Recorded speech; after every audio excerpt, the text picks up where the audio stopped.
एक चीज़ और मैं जानना चाहूँगा, सारे लोगों को स्पोर्ट्स इंजरीज़ में जैसे एसीएल इंजरी हो जाती है, सर्जरी करा लेते हैं। एक्सरसाइज़ेज़ कितनी इम्पोर्टेंट होती हैं? किससे एक्सरसाइज़ उनको करवानी चाहिए? बस सर्जरी होती है, उसके बाद एक्सरसाइजेज बहुत इंपॉर्टेंट है। अगर आप एक्सरसाइजेज नहीं करोगे दोस्तों, आपको ऑस्टियोआर्थराइटिस हो जाएगा एसीएल सर्जरी के बाद। घुटने के कार्टिलेज घिस जाएंगे, जो बना हुआ एसीएल है वो टूट भी सकता है।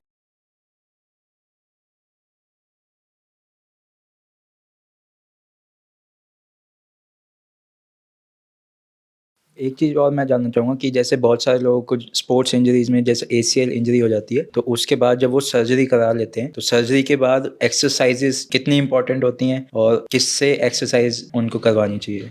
एसीएल सर्जरी के बाद एंटीरियर क्रूशियल लिगामेंट की एक बार सर्जरी होती है, उसके बाद एक्सरसाइजेज बहुत इंपॉर्टेंट है। अगर आप एक्सरसाइजेज नहीं करोगे दोस्तों, आपको ऑस्टियोआर्थराइटिस हो जाएगा एसीएल सर्जरी के बाद। आपका घुटने के कार्टिलेज घिस जाएंगे, आपका जो बना हुआ एसीएल है वो टूट भी सकता है। क्यों टूट सकता है? क्योंकि एसीएल इंजरी और सर्जरी के बाद मसल्स वीक पड़ जाती है रेस्ट होने के कारण। जब अगर मसल्स वीक पड़ेगी तो हमारा जो नी है वो कोऑर्डिनेटेड नहीं चलेगा, पटेला टकरा के चलेगा, वो घिसेगा। दूसरा, अगर मसल स्ट्रांग नहीं होगी तो सारा का सारा जो प्रेशर है वो आपके नए लिगामेंट पे पड़ेगा, क्योंकि मसल तो कुछ कर ही नहीं पा रही है। इस कारण लिगामेंट ढीला हो सकता है, टूट सकता है। अगर आपको कोई भी झटका लगता है, आप गिरते हैं सर्जरी के बाद, तो आपकी मसल्स अगर कमजोर होगी तो वो आपकी लिगामेंट को बचा नहीं पाएगी, नी वापस टूट जाएगा, तो वापस सर्जरी करानी पड़ेगी, ये सर्जरी फेल हो जाएगी। अब बात आती है एक्सरसाइजेस, तो मोस्ट इंपॉर्टेंट है। अगर आपने नहीं करी तो आपका घुटना पक्का ही खराब होगा एसीएल सर्जरी के बाद, और हो सकता है वापस टूट भी जाए। एक्सरसाइज किससे करवानी है वो भी बहुत इंपॉर्टेंट है। आपको एक ऐसा अच्छा फिजियोथेरेपिस्ट और वैसा सेंटर ढूंढना है जिसमें उनकी एक्सपीरियंस काफी अच्छा हो एसीएल को रिहेबिलिटेशन बैक टू स्पोर्ट्स ले जाने में। वही फिजियोथेरेपिस्ट आपको एक्सरसाइज करा सकता है। और साथ में उस सेंटर के अंदर रनिंग ट्रैक होना चाहिए, जिम होना चाहिए,